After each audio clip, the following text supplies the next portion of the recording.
My name's Colleen Harris, and I'm the Representative Deputy Lieutenant for Wandsworth. I was born and brought up in Wandsworth, in Battersea, in fact, and I'm back living in Battersea now. I did move away for a while, but I came back about 20 years ago when my parents were elderly and needed some support.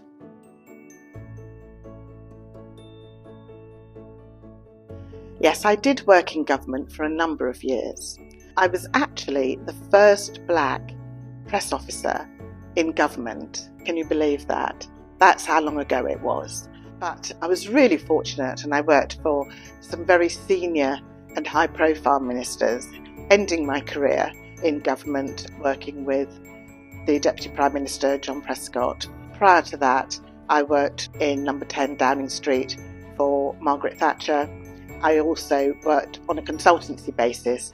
After I left the service, I worked with Gordon Brown as well. And being the first black person, if you like, working in that kind of institution, it meant you got attention, basically. People noticed you and remembered you. There are so many meetings that you have to attend, so many events and so on. And I have to say, I always stood out, just being the only black person in the room. Not always an advantage, but I tried to make it an advantage for myself.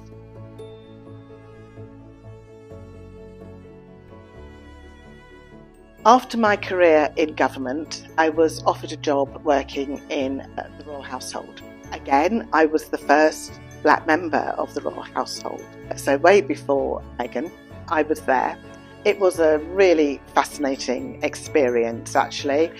I worked for His Royal Highness the Prince of Wales, as he was then. He's now our king, and I have to thank him because he gave me a very senior role in the household so that I was able to establish myself, to get the work done that I needed to get done without having, to deal with any difficulties in the office. But having said that, there were some very amusing and funny moments where people really didn't know how to deal with me.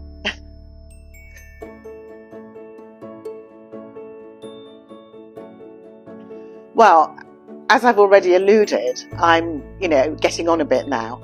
So when I was a child growing up in Wandsworth, it was a very, very different place. And one of the memories I have is going to Battersea Park. It was one of our favourite places to go to as children. And my mum was a nurse and she used to do night duty. And my father would drive her to the hospital that she was working in, which was in Chelsea, in the evening. And that was after Mummy had, plaited our hair and everything for bed, so that we'd be all smart in the morning. So we used to go to the park. We always say, "Daddy, please drive us through the park on the way home." And he would drive us through the park, and we'd park the car, and we'd go and feed the ducks and run around and perhaps climb the odd tree. And we'd do all of this in our pyjamas with our coat on top and with our headscarves on. Very West Indian, very black children. And those were the days. Those were very, very happy memories. But also, when I was a child, we had the fairground at Battersea Park, the pleasure gardens. And so we used to go, to the fair. And I remember many of the rides at the fair, the caterpillar and the water chute and things like that, I do remember. So very, very happy memories of growing up here. It was a very working class area.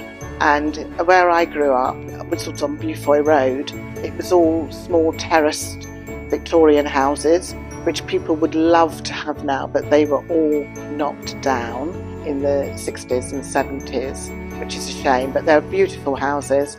And everyone had their front door open in those days.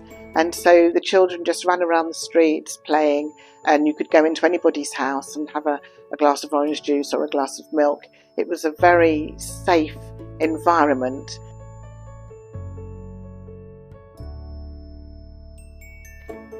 Well, I think Black History Month is really important. I wish it wasn't, because I wish Black History was just part of our education in Britain, but it isn't. And so I think it's important that we all understand where we come from and other people understand where other people come from, so that it's all our histories and not just a one-sided version of history. And I think that will help with better integration, better friendships between people, better understanding, and also give us more confidence in ourselves as well. So I think it is very important that we continue with this at the moment until it does become a sort of permanent fixture in a curriculum at school. And I think for young women and young men in Battersea, this is an absolutely fabulous borough to live in, particularly at the moment. There's so much variety. We have parks galore, open spaces everywhere. We've got beautiful cultural centres to go to, cinemas, everything. We are spoilt for choice, and we should grab it, appreciate it and enjoy it and protect it. We're very fortunate and we should make the most of it. It's a very integrated area here, more integrated than people think actually, which is great. It's a good reflection of modern Britain, I think. And so we should try and build on that and work together to make sure that our children, our children's children can enjoy Wandsworth as well in the future.